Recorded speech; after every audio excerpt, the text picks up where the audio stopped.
नमस्ते, मेरा नाम है जुनागली और मैं हूं दक्षिण कोरिया का निवासी। हमारे चैनल कोरिया का लाला में आपका स्वागत है। तो हिरन प्रेमियों, जैसे कुछ लोगों को याद होगा, अगर जिनको याद नहीं है तो मैं ऊपर का लिंक, वीडियो का लिंक मेंशन कर रहा हूं, जाके देख सकते हो कि पिछले साल मैंने एक ऐसा वीडियो बनाया था कि एक दक्षिण कोरिया का नागरिक जब भारत पहुंचता है तो वहां के कौन कौन सी चीजों को देखकर उनको कल्चर शॉक लगता है। वैसे कल्चर शॉक से कुछ लोग गलत मतलब निकालने की शायद कोशिश कर रहे होंगे, लेकिन मैं पहले से क्लियर कर देता हूं कि जैसे कि भारत और दक्षिण कोरिया, इन दोनों देशों के कल्चर अलग होने की वजह से अगर एक देश का नागरिक दूसरे देश जाता है और वहां के किसी चीज को देखता है तो जाहिर सी बात है कि उनको थोड़ा बहुत कल्चर डिफरेंस या फिर कल्चर शॉक लगता ही है। ये जाहिर सी बात है। तो इस बात को मद्देनजर रखते हुए आज के इस वीडियो में मैं कोरिया की कुछ ऐसी चीजें बताने वाला हूं कि भारत का साधारण नागरिक आप कोरिया आते हो तो इन चीजों को देखकर आप लोगों को भी जरूर कल्चर शॉक लग सकता है। और मेरे कई सारे भारतीय दोस्तों को भी जब कोरिया में उन्होंने पहली बार इन चीजों को देखा तो उनको काफी झटका लगा था और कल्चर शॉक लगा और मेरे से इस तरह का प्रश्न पूछ लिया कि आखिर कोरिया में ऐसा क्यों है। तो वीडियो को अंत तक जरूर देखना। तो आओ यार, शुरू करते हैं बिना किसी ब्लैक बक के। पहली चीज है कोरिया में जिसको देखकर एक भारत के नागरिक को कल्चर शॉक जरूर लगता है, और वो यह है नो किड्स जोन वाले प्लेस। देखो, नो किड्स जोन वाले प्लेस को अगर हिंदी में अनुवाद करें तो ऐसी जगह जहां पे छोटे बच्चों का, यानी कि जिनकी उम्र 10 या 12 साल से कम हो, उनका आना जाना, उनका प्रवेश मना है। तो जाहिर सी बात है कि ये सुनकर काफी लोगों को शौक लग रहा होगा, क्योंकि भारत में जिनकी शादी नहीं हुई है उनके लिए तो कोई बात नहीं है, लेकिन जिनकी शादी हुई है, जिनका बच्चा है, यानी कि वो मां बाप अगर चाहे कहीं पर भी जाए, कहीं कैफे में जाए या फिर कहीं शॉपिंग करने जाए या फिर किसी रेस्टोरेंट में जाए, इवन मैंने दिल्ली में यह भी देखा है कि दिल्ली के क्लब में, एक बार में मैं जहां पे दारू पी रहा हूं और लड़की के साथ नाच कर रहा हूं, वहां पे भी अपने बच्चों को लेकर आते हैं। लेकिन कोरिया में काफी सारे कैफे, रेस्टोरेंट और स्टोर में आपको इस तरह का प्लेट कार्ड नजर आएगा और उस पर यह लिख रहेगा कि छोटे बच्चों का प्रवेश करना मना है। आखिरकार ऐसा क्यों? देखो, इसके भी पीछे काफी गहरा रीजन है कि पिछले कुछ सालों में ना कोरिया के समाज में एक बात काफी सुर्खियों में, यानी काफी चर्चाओं के घेरे में घिरी हुई है कि अभी ऐसे होते हैं ना कि सारे मां बाप ऐसे नहीं होते, लेकिन कुछ मां बाप ऐसे होते हैं कि जो अपने छोटे बच्चों को अपने किसी जगह के पब्लिक प्लेस पे लेकर आते हैं, लेकिन उनका ऐसा बिल्कुल भी ध्यान नहीं रखते कि वो बच्चा, आप लोगों को तो पता है कि 14 या फिर वो 14 साल के बच्चों का खून नहीं खोलता, और यहां पे छोटे बच्चे जो स्टोर का पूरा चक्कर लगा के उधम मचाते हैं, दूसरे कस्टमर को परेशान करते हैं। और कई बार काफे या रेस्टोरेंट में इस तरह के केस भी सामने आए कि मम्मी पापा ने बच्चों को साथ में लेकर तो आए, बच्चों को साथ में लेकर आने के बाद भी बच्चे का बिल्कुल भी ध्यान नहीं रखा कि बच्चा चाहे दौड़े, कूदे, उछल कूद करे, उन्होंने बिल्कुल ध्यान नहीं रखा। तो खाना लेने वाले जो वेटर होते हैं ना, जो इस तरह के खाने को सर्व करते हैं, वो बच्चा दौड़ते दौड़ते खाना सर्व करने वाले वेटर से टकरा गया और फिर दोनों को बहुत गहरी चोट लगी और वेटर को खाना, जाहिर सी बात है खाना बहुत गर्म होने की वजह से उसके हाथ भी जल गए। ये खबर कोरिया के काफी सुर्खियों में छा गई थी और उसके बाद कई सारे रेस्टोरेंट, कई सारे कैफे और कई सारे स्टोर वालों ने अपने जगह के अंदर, यानी कि अपने बिजनेस प्लेस के अंदर छोटे बच्चों का आना ही बंद कर दिया, यानी कि को ही मना कर दिया। और जाहिर सी बात है कि इस बात को लेकर कई सारे मां बाप ने इसका विरोध भी किया था, लेकिन उनकी किसी ने नहीं सुनी, क्योंकि उस घटना में देखें, ये एकमात्र ऐसी घटना नहीं थी कि मम्मी पापा की लापरवाही की वजह से उनके बच्चे ने इस तरह से कोई कांड किया हो। ऐसा कोई पहली बार नहीं हो रहा था और इस तरह के सारे घटनाओं में एक सामान्य बात देखने को मिलती है कि मम्मी पापा ने अपने बच्चे का ध्यान नहीं रखा, इसकी वजह से काफी सारे प्लेस पर इस तरह की दुर्घटना हो गई। इसलिए अगर आपका कोई बच्चा है और फिर आप कोरिया में किसी रेस्टोरेंट या फिर किसी कैफे में जाना चाहते हैं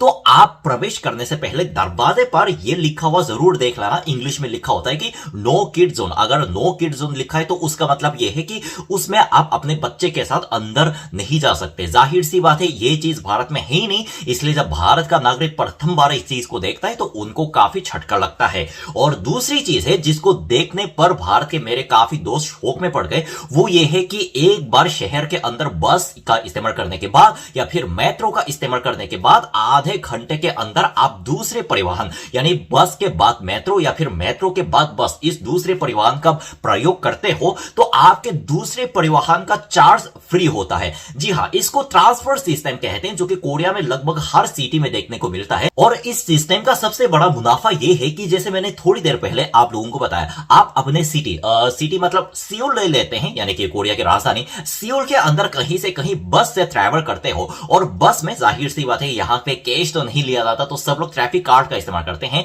तो बस में ट्रैफिक कार्ड तय करके आप उतर गए, और फिर उतरने के आधे घंटे के बाद आप सियोल मेट्रो का प्रयोग करते हो ना, तो मेट्रो का चार्ज आपको देना नहीं पड़ेगा, जीरो चार्ज लगेगा, या फिर भारतीय रुपए के हिसाब से लगभग 2 या 3 रुपए का चार्ज लगेगा, जो कि लगभग फ्री के बराबर है। यह चीज भी काफी शॉकिंग है और मुझे काफी अच्छी लगती है। इसलिए जब मेरे भारत के दोस्त प्रथम बार कोरिया आए, तो उन्होंने ये बिना सोचे अपने ट्रांसपोर्ट कार्ड में, यानी कि अपने ट्रैफिक कार्ड में बहुत सारे पैसों का रिचार्ज करवाया। और फिर जब उनको पता चला कि एक बार बस या फिर एक बार मेट्रो का इस्तेमाल करने के बाद अगली बार का ट्रांसपोर्ट सिस्टम फ्री होता है, तो उनको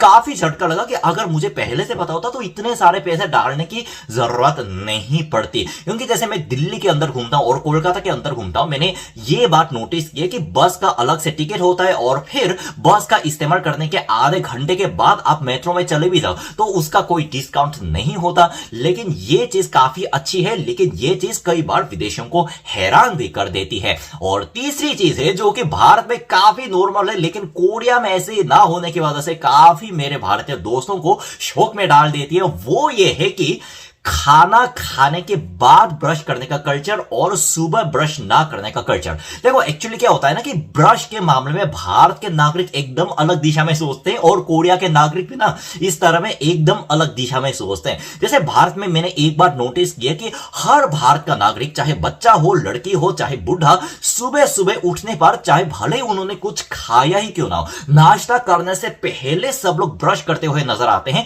मैंने ये चीज सबसे पहले नोटिस की है कि ओडिशा से छत्तीसगढ़ जाने वाले हीराखंड एक्सप्रेस वाले ट्रेन में, हाँ वो ट्रेन मेरे भारत में पकड़ी हुई पहली ट्रेन थी। और रात को वैसे कुछ खास नहीं हुआ, रात को सब लोग समोसा या बिरयानी खा के सो रहे थे, और सुबह जब मैंने उठ के देखा 7 बजे लगभग, हाँ 7 बजे या फिर 7:30 बजे के करीब उठा था कि सब लोगों की लाइन लगी हुई है। जैसे आप लोगों को पता होगा कि जहां पे भारत के ट्रेन में दरवाजा होता है ना, दरवाजे के एकदम सामने जो नल छोटा सा लगा हुआ होता है, इसको ऐसे वो खींचने पर पानी आता है, वहां पे सब लोग लाइन मार के इंतजार कर रहे हैं। तो मुझे लगा कि अच्छा ये लोग शायद सब बाथरूम जा रहे हैं, लेकिन थोड़ी देर बाद पता चला कि ये लोग एक्चुअली बाथरूम नहीं जा रहे, ये लोग अपने ब्रश को, अपने टीथ को ब्रश करने में लगे हुए, भले उन्होंने कुछ खाया क्यों ना हो। तो ये चीज मुझे भी काफी शॉकिंग लगी। और ठीक वैसे ही जब भारत के नागरिक कोरिया आते हैं ना, तो कोरिया के लोग सुबह उठते ही जनरली ब्रश नहीं करते। देखो हमारे ब्रश करने का टाइम ऐसा होता है कि ज्यादातर कोरिया के लोग नाश्ता तो करते हैं नहीं, तो हम लोग डायरेक्ट 12 या फिर 11 बजे लंच कर लेते हैं, और लंच करने के बाद हम ब्रश करते हैं, और फिर उसके 6-7 घंटे बाद हम जब डिनर करते हैं,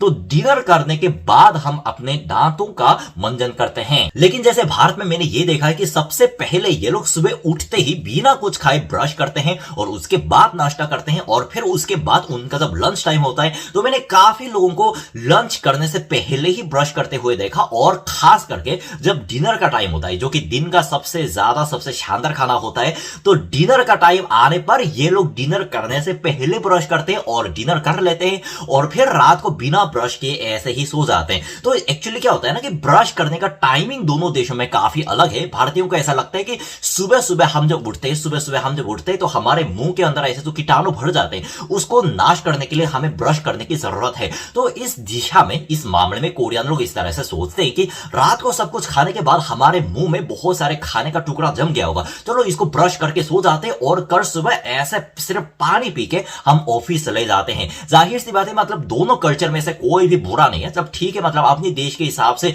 सोचना अच्छी बात है। लेकिन एक चीज को लेकर इतनी अलग सोच दो देश के निवासी रखते हैं ना कि मतलब एक दूसरे के लोग उभय पक्ष के कल्चर को देखकर काफी शौक रह जाते हैं। और मेरे भारतीय दोस्तों ने भी इस बात पर मुझसे काफी प्रश्न किया कि यार कोरियन लोग रात को कैसे ब्रश करते हैं, सुबह क्यों ब्रश नहीं करते। तो सेम क्वेश्चन मैंने भी पूछा कि भाई तुम सुबह काहे ब्रश कर रहे हो जबकि तुमने कुछ खाया ही नहीं। मतलब चलो ठीक है, ऐसे दोनों देशों में नॉर्मल बात है भाई, कोई सुबह ब्रश करता है, कोई रात को ब्रश करता है, ये नॉर्मल बात है। मतलब कल्चरल डिफरेंस कहते हैं इसको, जिसकी वजह से दोनों देशों के अंदर, मतलब दोनों देशों के लोगों के मन में काफी प्रश्न उठता है। तो बस यार आज के वीडियो में इतना ही। उम्मीद करता हूं आप लोगों को मेरे इस वीडियो के माध्यम से हमेशा की तरह एक नई जानकारी मिल गई होगी। मैं वापस आऊंगा और मजेदार वीडियो के साथ। तब तक क्या करना है, सावधान रहना है, सुरक्षित रहना है। सीख एको सबक सबको। जय साउथ कोरिया, जय हिंद।